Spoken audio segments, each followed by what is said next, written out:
अस्सलाम वालेकुम स्टूडेंट, कैसे हैं आप सब। मैं उम्मीद करती हूँ आप बफज़ल खुदा खैरियत से होंगे। मेरे चैनल इंग्लिश एकेडमी में आप सबको खुशामदीद है। जैसा कि आप जानते हैं कि हम आज नया सेशन शुरू करने जा रहे हैं और हमारा फ़र्स्ट लेक्चर टेंसेस से मुतालिक है। टेंसेस के हवाले से अक्सर स्टूडेंट्स को बहुत ज़्यादा मुश्किलात का सामना करना पड़ता है, लेकिन मैं आज आपको टेंसेस बनाने का बहुत आसान हल बताऊंगी जो आपको हमेशा याद करेंगे। चलिए शुरू करते हैं। टेंसेस तीन तरह के होते हैं और प्रेजेंट, पास्ट, फ्यूचर। प्रेजेंट के चार पार्ट्स होते हैं और पास्ट के भी चार पार्ट्स होते हैं और फ्यूचर के भी चार पार्ट्स होते हैं। यहाँ पे सबसे पहले मैं आज आपको प्रेजेंट डेफिनेट टेंस बनाने का बहुत ही आसान तरीका बताऊंगी। ये सबसे फर्स्ट वाला टेंस है। इसकी पहचान ये होती है कि इसके जुमलों के आखिर में ता है, ती है, ते है वगैरह आता है और subject he, she, it, I, we, you, they किसी का नाम भी हो सकता है, किसी जगह का नाम भी हो सकता है और किसी चीज़ से भी शुरू हो सकते हैं। जैसा कि आप जानते हैं कि ये subject he, she, it singular subject है, ये एक चीज़ के साथ लगाए जाते हैं और आई, वो, यू, दे प्लूरल सब्जेक्ट है जो ज़्यादा चीज़ों के लिए यूज़ होते हैं। प्रेजेंट इंडेफिनिट में हेल्पिंग वर्ब डू या डज लगाया जाता है।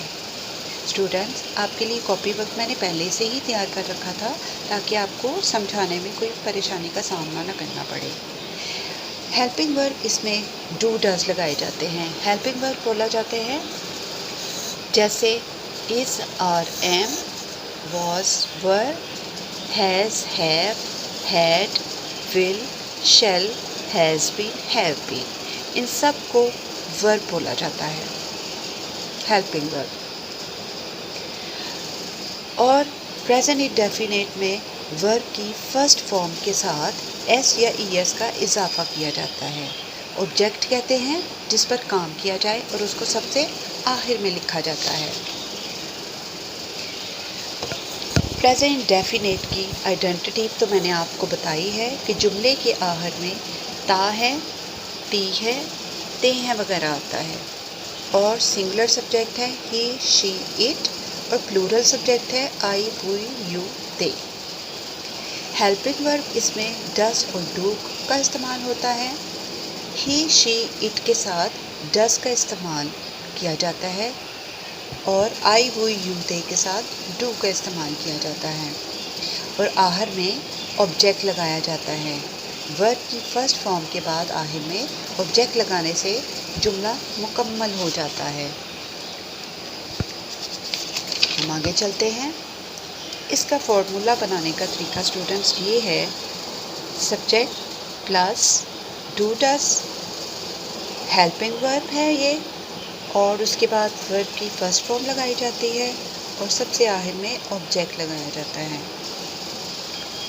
सिंपल सब्जेक्ट बनाने के लिए सबसे पहले हम सब्जेक्ट लिखेंगे, उसके बाद वर्ब की फर्स्ट फॉर्म और एंड पर ऑब्जेक्ट लगाया जाएगा। इसी तरह जब हम इसका नेगेटिव बनाएंगे, जो नहीं वाले जुमले होते हैं, उसमें भी आप सबसे पहले सब्जेक्ट का इस्तेमाल करेंगे और सब्जेक्ट क्या आपको मैंने बताए हैं, he, she, it, I, we, you, they और हेल्पिंग वर्ब उसके बाद लगाया जाएगा। स्टूडेंट ये याद रखिएगा कि सिंपल सेंटेंस में डू या डज का इस्तेमाल नहीं किया जाता, ये सिर्फ नेगेटिव और इंटेरोगेटिव में सेंटेंसेस में लगाए जाएंगे।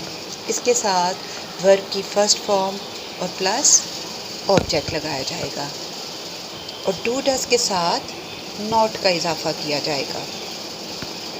इंटेरोगेटिव में हेल्पिंग वर्ब डू या डज ये पहले लगा दिया जाता है, उसके बाद सब्जेक्ट का इजाफा किया जाता है, फिर उसके बाद वर्ब की फर्स्ट फॉर्म और आखिर में ऑब्जेक्ट और क्वेश्चन मार्क दिया जाता है। कोई भी आप उर्दू में या इंग्लिश में कोई भी इंटेरोगेटिव सेंटेंस करते हैं तो आपने एंड पे क्वेश्चन मार्क ज़रूर लगाना है। यहाँ पे मैं आपको एक मिसाल देना चाहती हूँ। जैसे हमारे पास एक सेंटेंस है, माली पौधों को पानी देता है। इसमें हमें ये ता है की वजह से पता चल जाएगा कि हमने ये जुमला प्रेजेंट इंडेफिनिट का लिखना है और उसमें प्रेजेंट इंडेफिनिट का ही फॉर्मूला यूज़ होना है। इसके लिए जो है माली यानी कि गार्डनर सब्जेक्ट है, पौधों इसमें प्लांट्स ऑब्जेक्ट है, पानी देना यानी कि वाटर्स ये उसका वर्ब की फर्स्ट फॉर्म लगेगी इसके साथ। तो हमारे पास है कि अगर हम लिख रहे हैं कि माली पौधों को पानी देता है तो आएगा the gardener waters to the plants. Student ये याद रखिएगा वर्ब की फर्स्ट फॉर्म के साथ एस या ई एस का इजाफा ज़रूर करना है, लेकिन सिर्फ ही शी और इट वाले सेंटेंसेस में।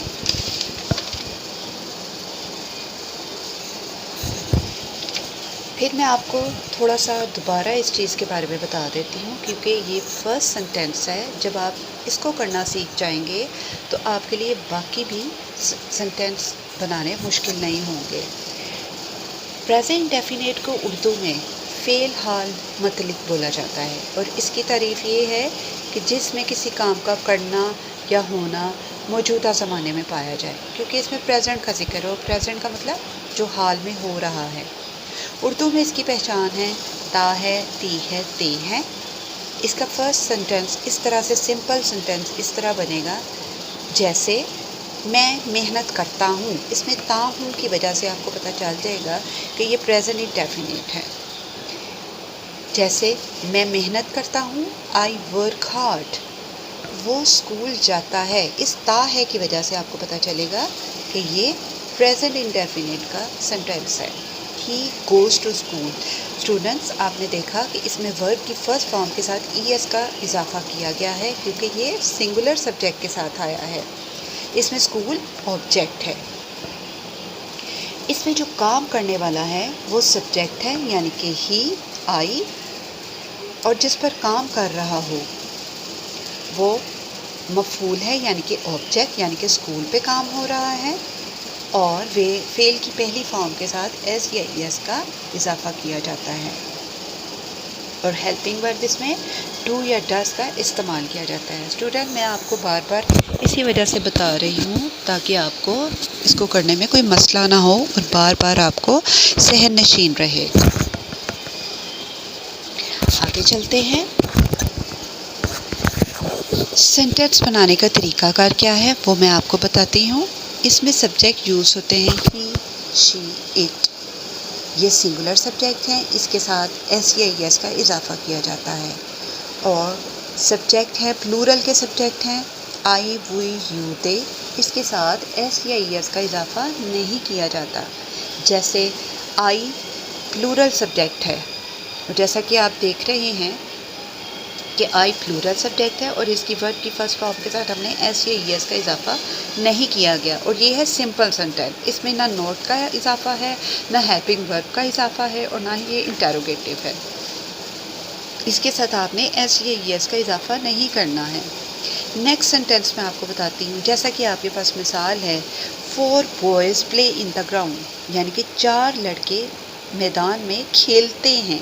तो खेलते के एंड पे ते हैं आ गया है, जिसकी वजह से आपको पता चल जाएगा कि ये प्रेजेंट इंडेफिनिट का सेंटेंस है।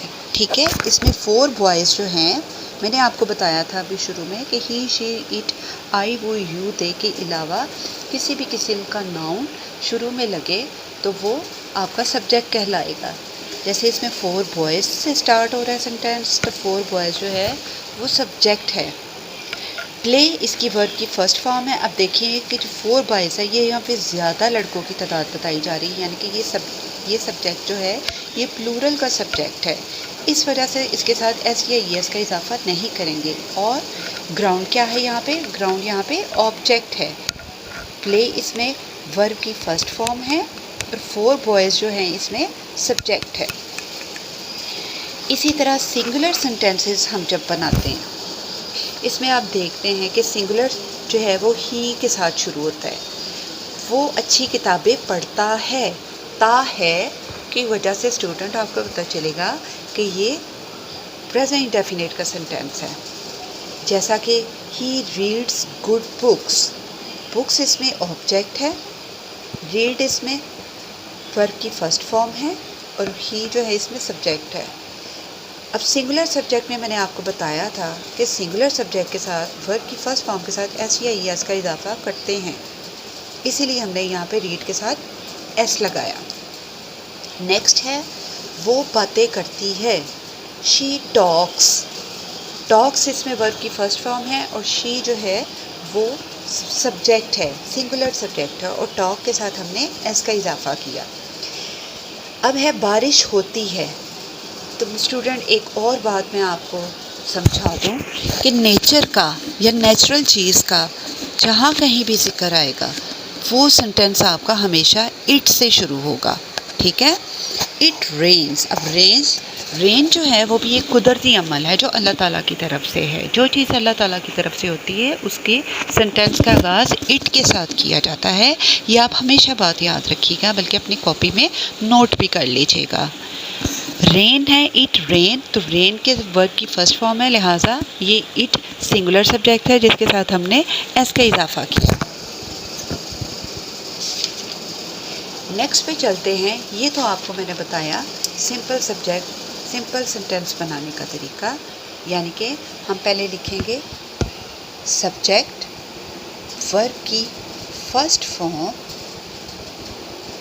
Form plus object.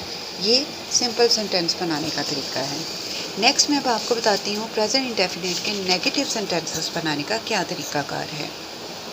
Negative sentences में ये सब्जेक्ट वही रहेंगे जो पहले मैंने आपको सिंपल सेंटेंस में बताए थे, यानी कि आई, वी, यू, दे। आपको बताया था कि ये प्लूरल के सब्जेक्ट हैं जिसके साथ डू नॉट का इजाफा किया जाएगा और डू नॉट जो है वो हेल्पिंग वर्ब है।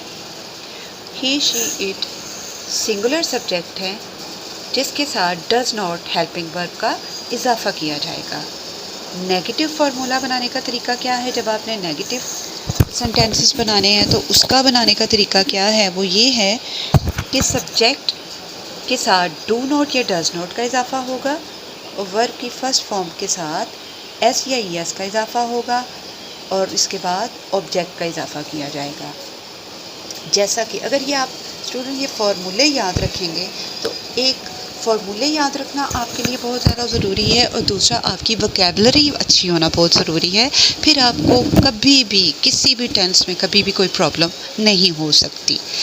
जैसा कि सिंपल सेंटेंस है, मैं जाता हूँ, आई गो, ठीक है। अब आई है, मैंने आपको बताया था कि जो प्लूरल का सब्जेक्ट होता है उसके साथ बाद वर्ब की फर्स्ट फॉर्म के साथ एस या ई एस का इजाफा नहीं होता, इसीलिए मैं जाता हूँ, ता हूँ की वजह से प्रेजेंट डेफिनेट की शनाख्त होती है और इसकी इंग्लिश होगी आई गो।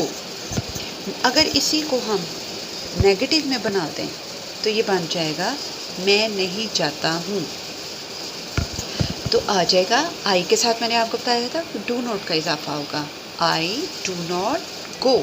अब इसके साथ हम ई एस या एस इस वजह से नहीं लगाएंगे क्योंकि इसका सब्जेक्ट प्लूरल का सब्जेक्ट है, ठीक है।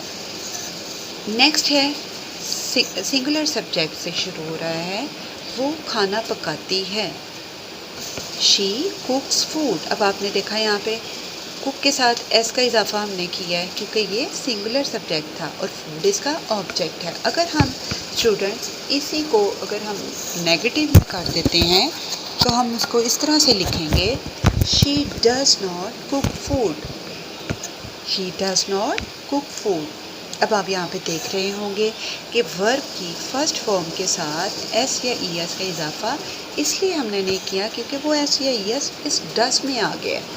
डज लगाने की वजह से हम सिंगुलर में एस या ई एस का इजाफा नहीं करेंगे। और स्टूडेंट याद रखिएगा ये सिर्फ उस सूरत में मुमकिन है कि अगर आप इसका नेगेटिव या इंटरोगेटिव जुमला बना रहे हैं।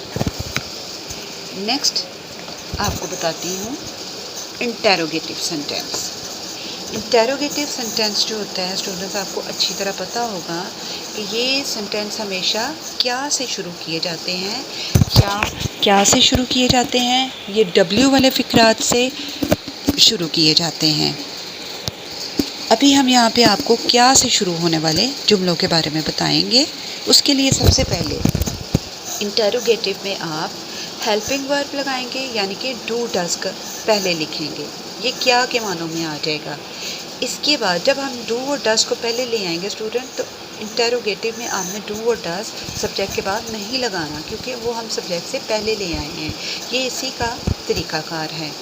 डू डज हेल्पिंग वर्ब पहले लगेगा, उसके बाद सब्जेक्ट और उसके बाद वर्ब की फर्स्ट फॉर्म और उसके साथ एस या ई एस का इजाफा होगा और आखिर में ऑब्जेक्ट के बाद इंटरोगेटिव क्वेश्चन यानी कि मार्क यानी कि क्वेश्चन मार्क लग जाएगा।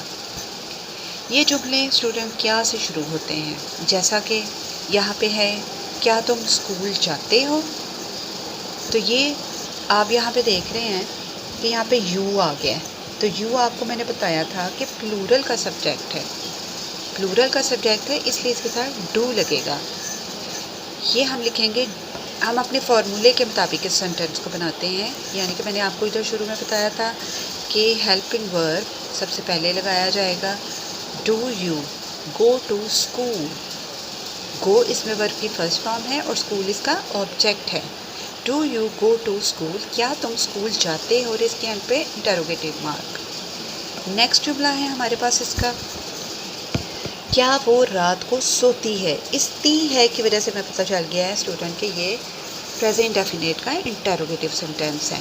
लिहाजा एक सिंगल सब्जेक्ट की बात हो रही है, सिंगल सब्जेक्ट, और इधर फीमेल का जिक्र है, यानी कि फ़ीमेल के लिए हम लोग शी का इस्तेमाल करते हैं।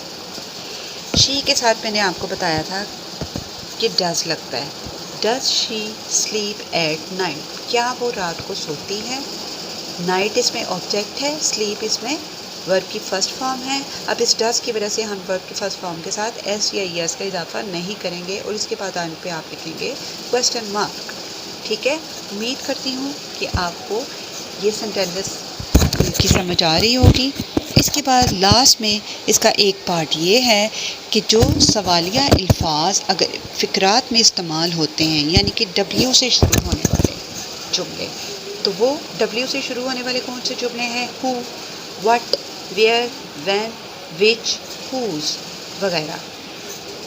जैसे कि हमारे पास सेंटेंस है, वो कहाँ रहती है, तो वो कहाँ रहती है, वो अब इसमें फ़ीमेल का जिक्र हो रहा है, इसलिए यहाँ पे हम लगाएंगे शी का ये सेंटेंस है। लिहाजा वो का मतलब शी, कहाँ का मतलब वेयर, रहती लिव। ठीक है, अब हमने देखना है कि ये सिंगल है या प्लूरल है। उसके लिए मैं आपको स्टूडेंट बताऊँ, जब आपने कहाँ, कब, कैसे, क्यों वाले जुमले बनाने हैं, तो उसके लिए आपने जो डब्ल्यू के वर्ड हैं जो मैंने आपको अभी बताए हैं, who, what, where, when, which, whose वगैरह, ये आपने हेल्पिंग वर्ब से भी पहले लेकर आने हैं। सबसे पहले वो लिखा जाएगा, उसके बाद हेल्पिंग वर्ब का इस्तेमाल होगा, फिर उसके बाद सब्जेक्ट लगेगा, फिर वर्ब की फर्स्ट फॉर्म और उसके साथ एस या ई एस का इजाफा और प्लस ऑब्जेक्ट और एंड पे क्वेश्चन मार्क। जैसा कि मैंने आपको बताया कि सेंटेंस है वो कहाँ रहती हैं, तो इसकी इंग्लिश आप लिखेंगे वेयर डज शी लिव। अब आपको पता चल गया होगा कि इस वर्ब की फर्स्ट फॉर्म के साथ मैंने एस या ई एस का इजाफा क्यों नहीं किया, इस डज की वजह से। ठीक है, क्योंकि हमने डज का इजाफा किया है। जब हमने किसी सेंटेंस में डज का इजाफा करना है तो उसके साथ एस या ई एस का हमने इजाफा नहीं करना। अब मैं आपको नेक्स्ट जुमला बताने जा रही हूँ, वो है प्लूरल सब्जेक्ट। तुम कब जागते हो, तुम यू, कब, व्हेन, जागते हो, अवेक, और यू के साथ मैंने आपको बताया था कि डू हेल्पिंग वर्ब यूज़ होगा। और इसके लिए मैंने आपको बताया था जो सवालिया अल्फाज जो हैं जो फ़िक्रात की सूरत में इस्तेमाल होते हैं, यानी कि डब्ल्यू से शुरू होने वाले वर्ड, तो वो आपकी हेल्पिंग वर्ब से पहले आएंगे। जैसे व्हेन डू यू अवेक और एंड पे क्वेश्चन मार्क। अब ये है कि डू वाला जो है वो प्लूरल के सब्जेक्ट हैं। डू, क्योंकि यू आई वो यू दे के साथ डू लगता है, लिहाजा डू लगने की वजह से भी एस या ई एस का इजाफा नहीं होगा। मैं उम्मीद करती हूँ स्टूडेंट्स आज का लेकर आपको बखूबी ज़हन नशीन हो गया होगा। आप हमारे चैनल को सब्सक्राइब करना मत भूलिएगा, लाइक कीजिए, शेयर कीजिए, सब्सक्राइब कीजिए और बेल आइकन पर बटन दबा दीजिए ताकि आपको इस तरह की अच्छी मज़ीद इंग्लिश सीखने वाली और टेंसेस वाली वीडियोस अपलोड की जा सकें। शुक्रिया, अल्लाह हाफ़िज़।